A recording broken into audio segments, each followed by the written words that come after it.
Nah, film ini bercerita tentang Jahong, seorang pria biasa baru saja meninggal. Ia diantar menuju akhirat oleh Kang Rim, kepala malaikat pencabut nyawa. Kang Rim akan menunjuk seorang pembela yang akan mewakili Jahong dalam 7 sidang pengadilan sepanjang 49 hari untuk menyelidiki bagaimana ia menjalani hidupnya di dunia dan di mana ia harus menghabiskan keabadiannya. Berawal dari insiden kebakaran, Kim Ja-hong yang diperankan oleh Cha Tae-hyun, seorang pemadam kebakaran, mengalami kecelakaan pada saat menolong orang lain di insiden kebakaran tersebut. Masih mengenakan pakaian pemadam kebakaran lengkap, ia mendengar seseorang memanggil namanya. Dan dari kejauhan, terlihat dua orang memakai pakaian gelap. Mereka adalah wali asisten malaikat maut. Laki-laki yang mengenakan kemeja cukup panjang berwarna hitam dan juga celana bahan gelap bernama Haewon Mek yang diperankan oleh Ju Ji-hoon. Sedangkan perempuan berambut pendek yang mengenakan kemeja berwarna hijau biru gelap dan juga rok bernama Lee Dok Chun yang diperankan oleh Kim Hyun Gi. Di scene ini mereka menjelaskan bahwa Jahong adalah arwah mulia karena meninggal saat menolong orang. Lalu Jahong dibawa ke gerbang akhirat bersama dengan orang-orang yang meninggal lainnya. Mereka semua mengenakan pakaian terakhir saat mereka meninggal. Dan di depan gerbang akhirat ada patung besar Raja Yomra, yaitu dewa dari segala dewa untuk mengadili semua manusia. Dan saat memasuki gerbang akhirat, Jahong dan dua walinya bertemu dengan leader atau pemimpin malaikat maut, yaitu Kang Rim, yang diperankan oleh Ha Jung-woo. Karena malaikat maut, jadi mereka menggunakan pakaian serba hitam, dan pakaian yang digunakan Kang Rim hampir sama dengan pakaian yang dipakai oleh Haewon Mek. Di scene ini mereka tiba di neraka pembunuhan, yaitu neraka untuk mengadili orang-orang yang pernah membunuh secara sengaja ataupun tidak. Terlihat di belakang banyak gunung-gunung yang memuntahkan lava panas. Mereka berjalan di atas jembatan kayu dengan uap-uap yang panas. Dan ini adalah dewa pembunuhan. Tugasnya untuk memberi hukuman kepada manusia yang membunuh manusia lainnya.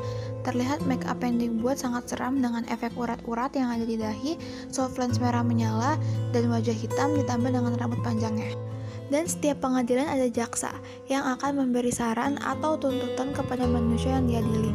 Dan pakaian mereka adalah baju dengan warna yang gelap, dengan mantel berbulu yang tebal dengan hiasan kepala yang terlihat seperti topi.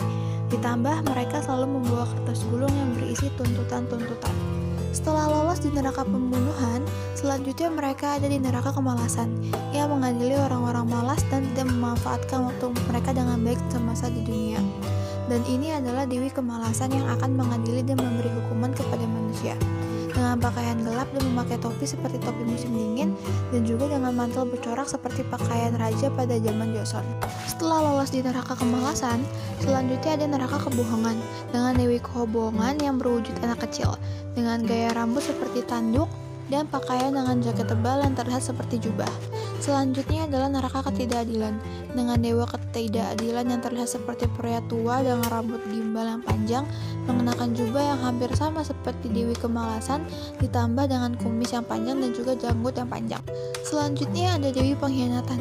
Beda dengan dewa dan dewi sebelumnya, pakaian dewi ini terlihat sangat nyentrik seperti pakaian tradisional Korea, yaitu hanbok, yang terlihat cukup modern, ditambah dengan make up yang bisa dibilang cukup bold, dengan aksesoris anting yang panjang, cincin, dan juga hiasan kepala yang menyerupai tanduk. Selanjutnya mereka berada di neraka kekerasan. Ini adalah dewa kekerasan, pria tua yang mengenakan topi seperti topi penasihat ataupun orang-orang penting di kerajaan Korea, ditambah dengan sesuatu yang tampak seperti pelindung pakaian pada saat perang. Dan ini adalah Raja Yomra, raja dari semua dewa. Ia memegang neraka kekeluargaan. Walaupun ia raja paling tinggi, wujudnya tidak seseram dewa pembunuhan. Dengan kumis dan jenggot yang wajar, ia juga mengenakan jubah dan hiasan seperti tusuk konde di kepalanya. Karena di semua neraka Kim Ja-hong dinyatakan tidak bersalah, itu berarti Ja-hong bisa bereinkarnasi dan kembali menjadi manusia yang lebih baik. Dengan masih menggunakan seragam pemadam lengkap, ia lama-lama menghilang bersama cahaya.